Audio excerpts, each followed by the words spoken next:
December 16, 2012 అది ఢిల్లీలో ఒక బస్లో గ్యాంగ్ రేప్.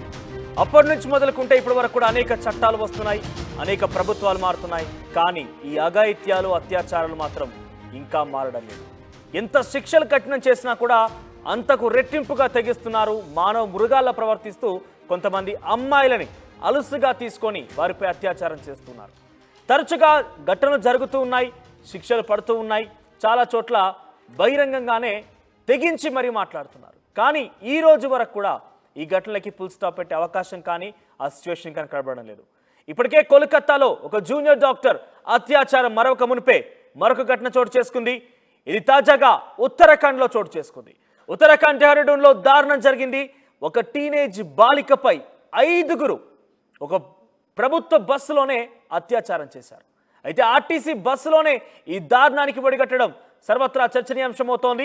బస్ స్టాండ్లో బస్సు ఆగి ఉన్న ప్రయాణికులంతా దిగిపోయిన తర్వాత మొదట డ్రైవర్ రేప్ చేశాడు, ఆ తర్వాత కండక్టర్, ఆ తర్వాత ఒకరి వెంట ఒకరు ఆర్టీసీకి సంబంధించినటువంటి సిబ్బంది మరొకిద్దరు కలిసి సుమారుగా 5గురు ఆ అమ్మాయిపై, ఆ బాలికపై అత్యాచారానికి పాల్పడ్డారు. చివరిగా బాలికను రేప్ చేసిన బస్ స్టాండ్లోనే క్యాషియర్ కూడా ఆ బాలికను రేప్ చేశాడు. ఇక బస్ స్టాండ్లో ఒంటరిగా ఆ బాలికను చూసినటువంటి ఇతర ప్రయాణికులు వెంటనే శిశు సంక్షేమ కమిటీకి సమాచారం అందించారు. అక్కడికి చేరుకున్నటువంటి ఆ కమిటీ ఆ అమ్మాయిని అదుపులోకి తీసుకుంది.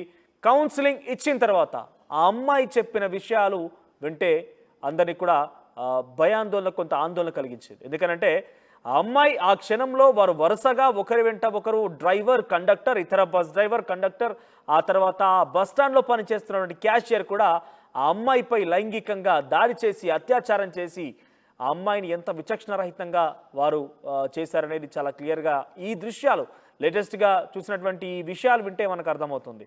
అయితే తాజాగా ఆ అమ్మాయిపై చేసినటువంటి ఘటన తర్వాత ఆ అమ్మాయిని స్థానికులు ఒంటరిగా బస్సులో కూర్చుందని చెప్పిన తర్వాత ఆ అమ్మాయి వెంటనే శిశు సంక్షేమ శాఖకి వెళ్ళింది. అక్కడ కొందరు కౌన్సిలింగ్ ఇచ్చిన తర్వాత ఆ బాలిక చెప్పిన విషయాలు ఇవన్నీ కూడా మొదట అక్కడ ఆ అమ్మాయిపై అత్యాచారం జరుగుతున్నప్పుడు ఎవరు కూడా స్థానికులు గమనించలేదు. ఆ ఆర్టీసీ బస్సులో ఆ టర్మినల్పై ఆగి ఉంది.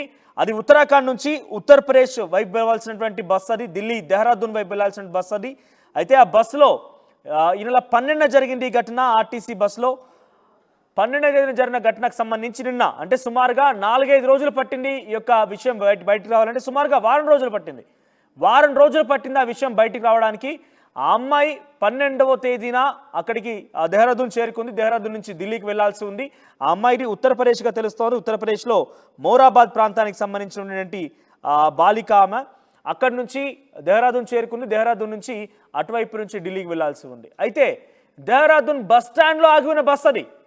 బస్ స్టాండ్లో ఆగి ఉన్న బస్సులో కండక్టర్, డ్రైవర్, ఇతర బస్సు కండక్టర్, ఆ తర్వాత ఆ బస్సుకు సంబంధించిన డ్రైవర్, సుమారుగా 4గురు, దాంతోపాటుగా బస్ స్టాండ్లో పనిచేస్తున్న క్యాషియర్, 5గురు ఆ అమ్మాయిపై లైంగికంగా దాడి చేసి ఒకరి తర్వాత ఒకరు చాలా విచక్షణ రహితంగా ఆ అమ్మాయిపై ప్రవర్తించి అత్యాచారం చేసి అక్కడి నుంచి వెళ్ళిపోయారు. ఆ తర్వాత ఆ అమ్మాయిని ఇతర ప్రయాణికులు చుట్టినటువంటి స్థానికులు మొత్తం గమనించి ఒంటరిగా కూర్చున్నటువంటి ఆ బాలికని చూసి వెంటనే శిశు సంక్షేమ కమిటీకి ఫిర్యాదు ఇవ్వడం జరిగింది. వారంతా కూడా కాల్ చేసి చెప్పడం జరిగింది. అక్కడికి వెళ్ళినటువంటి ఆ కమిటీ ఆ అమ్మాయిని తన వెంట శిశు విద్యానికేతన్ తీసుకెళ్ళింది, బాలనికేతన్కి తీసుకెళ్ళింది. అక్కడ ఆ అమ్మాయికి కౌన్సిలింగ్ ఇచ్చిన తర్వాత ఆ అమ్మాయి చెప్పిన విషయాల దృష్ట్యా నిన్న అమ్మాయిపై జరిగిన ఘటన వెలుగులోకి వచ్చింది. పోలీసులు కేసు నమోదు చేశారు. ప్రస్తుతం ఆ బస్సును కూడా అదుపులోకి తీసుకున్నారు. మీరు గమనిస్తే వారం రోజులు కావస్తోంది. అందరూ చూస్తుండగానే, అంటే అక్కడ ప్రయాణికులు బహుశా రాత్రి టైం అనుకుంటా, అక్కడ ఎవరు కూడా లేరు. అందరూ అక్కడ ఒక పబ్లిక్ ప్లేస్లోనే అక్కడ బస్సులో, అది కూడా ప్రభుత్వ బస్సులోనే ఆ బస్సు అటు ఆర్టీసీలో పనిచేసేటువంటి డ్రైవరు, కండక్టరు వీళ్ళంతా ఇష్టానురీతిన అంత ఏమంటారు అంటే పూర్తిగా కూడా ఒక విచక్షణం, ఒక మానవ మృగం అని చెప్పొచ్చు. ఎందుకని అంటున్నా అంటే ప్రభుత్వ ఉద్యోగులకి భయం ఉంటుంది. వాళ్ళు డెఫినెట్గా ఏదైనా చేస్తే పై స్థాయి అధికారులు కానీ శిక్షించబడతారు, లేదంటే ప్రభుత్వం తమపై చర్యలు తీసుకుంటుంది అనే ఒక భయాందోళన ఉంటుంది. కానీ అవి ఏమీ లేకుండా ప్రభుత్వ బస్సులోనే వారంతా కూడా ప్రభుత్వం ఇచ్చేటువంటి నిధులతోనే ఉద్యోగాలు తీసుకుంటూ ఉంటారు, జీవిస్తూ ఉంటారు. అటువంటిది ఒక బాలికని బస్సులో ప్రయాణించే ప్రయాణికురాల్ని ఇంత విచక్షణరహితమా? డిసెంబర్ 16, 2012 నేను మీకు ఘటన చెప్పాల్సిన అవసరం ఎందుకు వచ్చిందనంటే నిర్భయ. ఢిల్లీలో జరిగింది ఈ ఘటన. ఫిజియోథెరపీ ఇంటర్న్గా పనిచేస్తున్నటువంటి నిర్భయపై 6 ఇదే రకంగా బస్సులో అత్యాచారం చేసి చంపేశారు. సో ఆ ఘటన తర్వాత అనేకంగా వెలుగులోకి వచ్చాయి. అయితే అది సెట్ మార్క్గా ఎందుకు తీసుకోబడింది అంటే 6 కూడా ఆ బస్సులో ప్రయాణిస్తూ డ్రైవ్ చేస్తూనే అమ్మాయితో అత్యాచారం చేయడం అనేది సంచలనం రేపింది. 2012 నుంచి ఇప్పటి వరకు సుమారుగా 12 సంవత్సరాలు కావస్తోంది. అనేక ఘటనలు జరుగుతున్నాయి, అనేక కొత్త చట్టాలు వస్తున్నాయి, శిక్షలు కఠినం అవుతున్నాయి, అనేక రకాలుగా ఆందోళన చెందుతున్నారు. చాలామంది కూడా దీనిలో మార్పు రావాలనే విషయాన్ని ఇంకా కూడా ఆకాంక్షిస్తున్నారు. కానీ ఈ రోజు వరకు కోల్కతాలో జూనియర్ డాక్టర్పై జరిగిన ఘటన ఒకటి సంచలనంగా మారింది, దేశవ్యాప్తంగా ఆందోళన రేకెత్తిస్తోంది. అందరూ కూడా ఈ కోల్కతా ఘటనలో జూనియర్ డాక్టర్ విషయంపై మాట్లాడుకుంటున్నారు, గ్యాంగ్ రేప్గా ప్రస్తావిస్తున్నారు. పోస్ట్ మార్టం రిపోర్ట్ బయటకు వచ్చింది, అమ్మాయిని చంపేశారు, ఏ రకంగా చంపేశారని చాలా క్లియర్గా చెప్తూ ఉంది. ఒక వ్యక్తిని అదుపులో తీసుకున్నారు, సిబిఐ ఎంక్వైరీ నడుస్తోంది, రేపు సుప్రీంకోర్టులో ఆ విచారణ జరగబోతోంది. ఒకవైపు జరుగుతూనే ఉంది, అంతకు మించి రెట్టింపుగా మరొక ఘటన బయటకు వచ్చింది. ప్రభుత్వ బస్సులోనే ఆర్టీసీ డ్రైవర్, కండక్టర్తో పాటుగా ఇతర స్టాఫ్, క్యాషియర్ కూడా ఒక బాలికని ఒంటరిగా ఉన్న సమయంలో అదును చూసి ఆ అమ్మాయిపై లైంగికంగా దాడి చేసి అత్యాచారం చేసి అతి క్రూరంగా హీనంగా వేధించి అక్కడ వదిలేసి వెళ్ళారు. ఆ తర్వాత చుట్టూటువంటి స్థానికులు గమనించిన తర్వాత ఆ అమ్మాయి ఒంటరిగా ఉండడం గమనించారు. ఇదంతా అక్కడ జరిగిన తతంగాన్ని ఎవరు కూడా చూడలేకపోయారు. కానీ ఆ అమ్మాయి ఒంటరిగా ఉన్న సమయంలో గమనించి వెంటనే శిశు సంక్షేమ కమిటీకి ఫిర్యాదు చేయడంతో వారు అక్కడికి చేరుకొని ఆ అమ్మాయిని అదుపులో తీసుకొని ఆ అమ్మాయి కౌన్సిలింగ్ ఇచ్చిన తర్వాత ఏం జరిగిందన్న విషయాన్ని అప్పుడు ఆ అమ్మాయి భయాందోళన ఉన్న నేపథ్యంలో భయం నుంచి బయటపడిన తర్వాత, ఆందోళన నుంచి బయటపడిన తర్వాత, నోరు విప్పిన తర్వాత ఈ విషయం వెల్లడైంది. ఒక డ్రైవర్, ఒక కండక్టర్ అంతా కూడా తనపై రేప్ చేశారంటూ కూడా విషయం బయటకు వెల్లడించింది. ప్రస్తుతానికి ఆ బస్సును అదుపులో తీసుకున్నారు. ఇంకా డ్రైవర్, కండక్టర్ని అదుపులోకి తీసుకున్నారా లేదా అనేది మాత్రం కొంత ఆసక్తి రేపుతోంది. సో మొత్తం మీద ఉత్తరాఖండ్ డెహ్రాడూన్లో జరిగింది ఈ ఘటన. ప్లాట్ఫామ్ నెంబర్ 12 పైన ఆగినటువంటి ఢిల్లీకి వెళ్ళవలసినటువంటి ఆ బస్సులో ఈ అత్యాచార ఘటన చోటు చేసుకుంది. డెఫినెట్గా ఎంత శిక్ష కఠినమైనా కూడా ఇటువంటి అత్యాచారం ఆగడం లేదు. ఇటువంటి విషయాల్లో ఎవరు కూడా ఏం చేయలేకపోతున్నారు, ఆందోళన చెందడం, డిమాండ్ చేయడం, రోడ్లు ఎక్కడం, నిరసన తెలపడం తప్ప. ఎందుకంటే తరచుగా నేను చెప్పినటువంటి ఘటన నిర్భయ ఘటన నుంచి మొదలుకుంటే ఈ రోజు వరకు కూడా రోజు ఏదో ఒక చోట ఏదో రకంగా ఇటువంటి ఘటనలు వెలుగు చూస్తున్నాయి. మనకు తెలిసేవి కొన్ని అయినప్పటికీ తెలియకుండా ఇంకా చాలా జరుగుతున్నాయి. వీటన్నిటికీ చెక్ పెట్టాలంటే డెఫినెట్గా చాలా శిక్షలు కఠినం అవడమే కాదు, మనల్ని మనం మార్చుకోవాలి. మానవ మృగాల్లా కాకుండా మానవుల్లాగా బతకడం నేర్చుకోవాలి. చిన్నతనం నుంచే అటు అబ్బాయిలకైనా అమ్మాయిలకు కూడా అసలు మానవత్వం అంటే ఏంటి, మానవ విలువలు నేర్పించాల్సినటువంటి అవసరం అయితే ఉంటుంది. సో ప్రస్తుతానికైతే ఈ ఘటన సంచలనంగా మారింది. అటు కోల్కతా జూనియర్ డాక్టర్ ఘటన మరొక డెహ్రాడూన్లో, ఉత్తరాఖండ్ డెహ్రాడూన్లో మరొక అత్యాచార ఘటన వెలుగు చూసింది.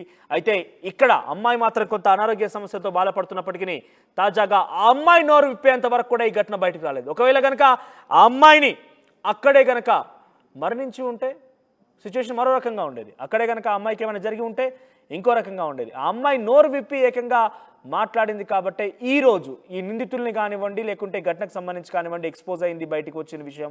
లేదనంటే మరోలా ఉండేది. సో ఏదేమైనా కూడా నిత్యం ఇటువంటి ఘటనలు రోజు కొన్ని పదుల సంఖ్యలోనే జరుగుతూ ఉన్నాయి. వీటన్నిటికీ చెక్ పెట్టాలంటే డెఫినెట్గా మానవ విలువల్ని మనం అటు అమ్మాయిలకు కావచ్చు, అబ్బాయిలకు కావచ్చు, ఇద్దరు కూడా మానవ విలువలు నేర్పించాల్సిన అవసరం ఉంటుంది. ఒక మానవ మృగాల్లా కాకుండా మానవుల్లాగా జీవించి సాటి మనిషిని గౌరవించి వారి యొక్క సాంప్రదాయాల్ని కావచ్చు, అన్ని రకాలు కూడా వారిని గౌరవించాల్సినటువంటి అవసరం అయితే ఉంటుంది. సో ఉత్తరాఖండ్ డెహ్రాడూన్లో జరిగింది ఒక బాలికపై అత్యాచార ఘటన మరోసారి కలకలం రేపుతోంది.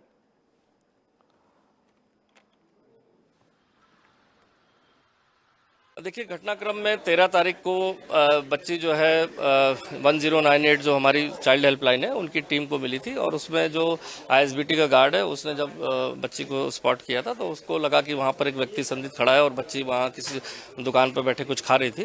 तो उसने इसकी सूचना दी 1098 को। 1098 का जिम्मेदारी कि ऐसे कोई बच्चे मिलते हैं अगर तो उनको चाइल्ड हेल्पलाइन में या ले आकर और CWC जो हमारी चाइल्ड वेलफेयर कमेटी है उसके समक्ष प्रस्तुत करते हैं, और उसका नाम पता अगर वेरीफाई होता है तो पेरेंट्स को बुलाकर उसको काउंसलिंग के बाद हैंडओवर किया जाता है।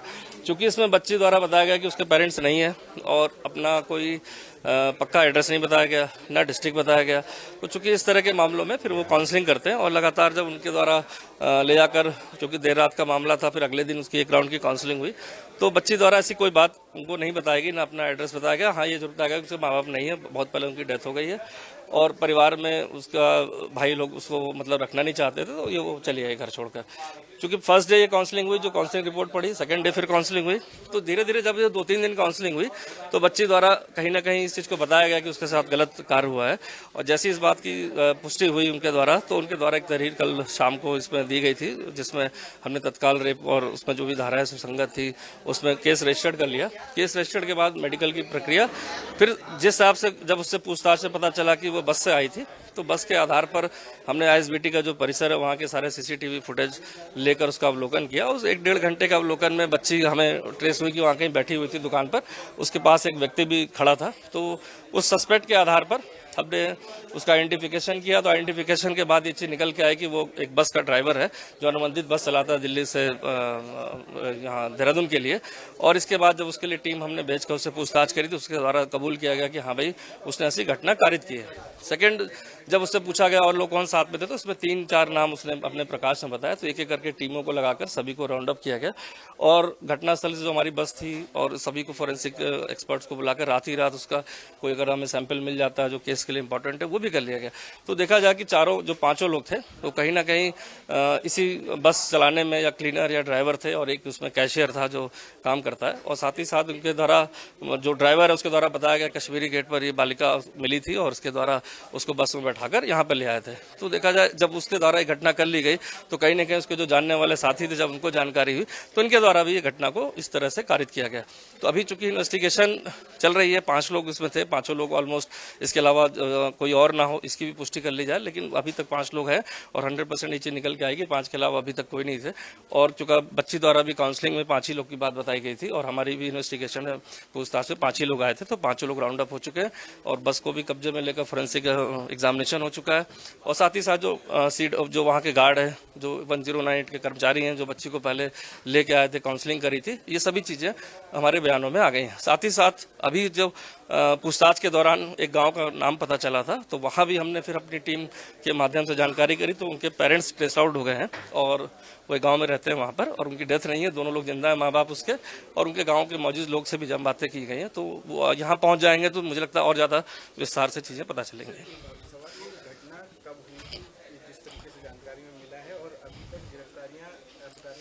5 आगे इसलिए संदेह नहीं कि अपनी काउंसलिंग की जो रिपोर्ट है सीडब्ल्यूसी की और जो वहाँ की गई है चाइल्ड हेल्पलाइन द्वारा, उसमें भी 5 ही का अंकित है जो बच्ची से पूछताछ में पता चला होगा। और फिर हमारे भी जो टीम यहाँ पर अधिकारियों, महिला अधिकारियों की लगाई गई, उनसे भी जो पूछताछ में बात आई वो 5 की आई है। तो नेचुरल सी बात है 5 से ज्यादा नहीं। और हमने अभियुक्तों से भी हर तरह से पूछताछ इसमें सख्ती से कर ली है, तो इसमें उनके द्वारा भी जो बताया गया सभी के द्वारा, तो 5 लोग द्वारा ही बताया गया है।